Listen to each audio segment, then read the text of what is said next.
ও sorry ভাই। আচ্ছা ভাই ঠিক আছে। কি রে, এটা কি মানি ব্যাগ না? দেখি মানি ব্যাগের ভিতরে এতগুলো কি দেখা যাচ্ছে, টাকা।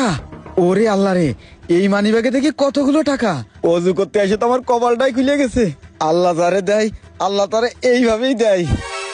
ও ভাই, ওইদিকে জামাত শুরু হয়ে গেছে, আপনি নামাজ পড়বেন না? হ্যাঁ যাবো ভাই, ওই উজু করিনি, উজু করবো আমি। উজু করেই আমি এখনই আসছি, আপনি যান। আচ্ছা তাহলে তাড়াতাড়ি আসেন ভাই। আল্লাহ জানে কিছু বুঝে ফেলেছে কিনা। ওই তো চলে গেছে, যাক কপালটাই খুলে গেছে। আশেপাশে তো আবার কেউ দেখিনি, তো না কেউ দেখিনি। টাকাগুলো বের করে ফেলি, টাকাগুলো আগে পকেটের ভিতরে রাখি।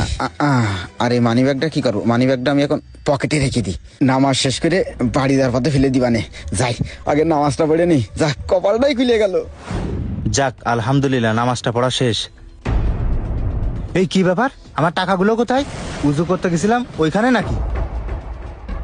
হায় আল্লাহ, আমার এ কি বিপদ হলো? এই জায়গা তো দেখছি টাকা নেই। আমি তো এই জায়গায় উজু করেছি, টাকা পড়লে তো এই জায়গায় পড়বে, না হলে তো মসজিদই পড়বে।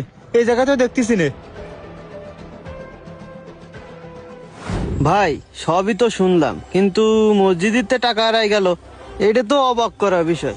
শোনেন ভাই, মন খারাপ করেন না, আল্লাহ একজন আছে, আল্লাহর উপর ভরসা করেন। হ্যাঁ ভাই, আল্লাহর উপর ভরসা করা ছাড়া তো আমার আর কোনো উপায় নেই। এই শাকিল ভাই, শুনলাম মসজিদ থেকে কার টাকা হারাই গেছে? আরে আর কইস নি, মসজিদিতে এই ভাইটার টাকা হারাই গেছে।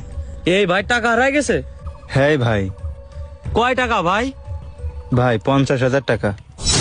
ওরে আল্লাহ, 50,000 টাকা! ও ভাই, 50,000 টাকা নিয়ে আপনি এই দুপুর বেলায় কই যাচ্ছিলেন? ও ভাই, এই টাকাগুলো আমার না, এই টাকাগুলো আমার বড় ভাইয়ের। ব্যাংক থেকে টাকা তুলে আমার কাছেই দিয়েছে। এই টাকাগুলোর ভিতর থেকে আমার ভাই গরিব অসহায় মানুষের ভিতরে